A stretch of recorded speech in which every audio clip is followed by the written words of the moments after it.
ଗରିବ ଝିଅ ଧନୀ ପୁଅର ଅଧୁରା ପ୍ରେମ। ତାଙ୍କ ପ୍ରେମ ସତ୍ୟ ଥିଲା, କିନ୍ତୁ ଭାଗ୍ୟ ତାଙ୍କୁ ଏକ କରିପାରିଲା ନାହିଁ।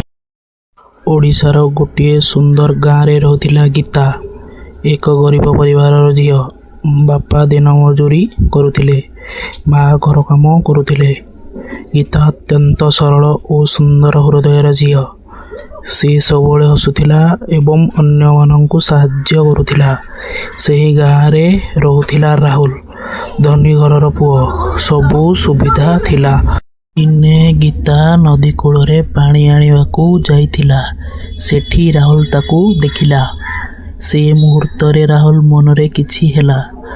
ସେ ଭାବିଲା, ଏହି ଝିଅଟି ଅଲଗା। ଧୀରେ ଧୀରେ ସେମାନଙ୍କର କଥା ଆରମ୍ଭ ହେଲା ଏବଂ ଦିନ କଟିଲା, ସମ୍ପର୍କ ଗଭୀର ହେଲା। ରାହୁଲ ଦିନେ କହିଲା, ଗୀତା, ମୁଁ ତୁମକୁ ଭଲ ପାଏ।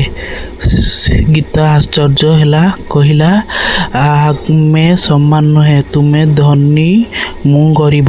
ରାହୁଲ ହସି କହିଲା, ପ୍ରେମରେ ଧନ ଦୌଲତ ଦେଖାଯାଏ ନାହିଁ। ସେ ଦିନଠାରୁ ତାଙ୍କର ପ୍ରେମ ଆରମ୍ଭ ହେଲା। କିଛି ଦିନ ପରେ ଗାଁରେ ସବୁ ଲୋକ ଜାଣିଗଲେ। ରାହୁଲଙ୍କ ଘରେ ବିରୋଧ ଆରମ୍ଭ ହେଲା।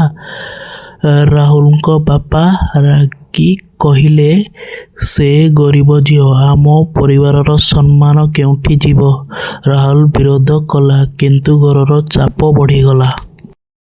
ଗୀତା ରାହୁଲକୁ କହିଲା, ତୁମେ ତୁମ ପରିବାରକୁ ଛାଡ଼ି ପାରିବନି। ମୁଁ ଚାହେଁ ତୁମେ ଖୁସିରେ ରୁହ। ରାହୁଲ କାନ୍ଦି କହିଲା, ମୁଁ ତୁମ ବିନା ବଞ୍ଚିପାରିବିନି। କିନ୍ତୁ ଗୀତା ନିଜ ମନକୁ ଦୃଢ଼ କରି ତାଙ୍କୁ ଛାଡ଼ିଦେଲା। କିଛି ମାସ ପରେ ରାହୁଲଙ୍କ ବିବାହ ଧନୀ ଘରର ଝିଅ ସହ ନିର୍ଦ୍ଧାରିତ ହେଲା। ବିବାହ ଦିନ ରାହୁଲ ହସୁଥିଲା, କିନ୍ତୁ ମନ ଭିତରେ ଭାଙ୍ଗି ଯାଇଥିଲା। ସେହି ସମୟରେ ଗୀତା ଦୂରରୁ ଦେଖୁଥିଲା। ତାର ଆଖିରେ ଲୁହ ଥିଲା, କିନ୍ତୁ ମୁହଁରେ ହସ।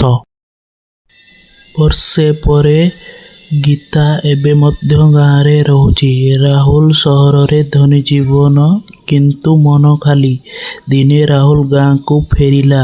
ସେହି ପୁରୁଣା ନଦୀ କୂଳକୁ ଗଲା। ସେଠି ଗୀତାକୁ ଦେଖିଲା। ଦୁଇଜଣ ଚୁପି କିଛି କହିପାରିଲେନି। କେବଳ ଆଖିରେ ସବୁ କଥା ହେଇଗଲା।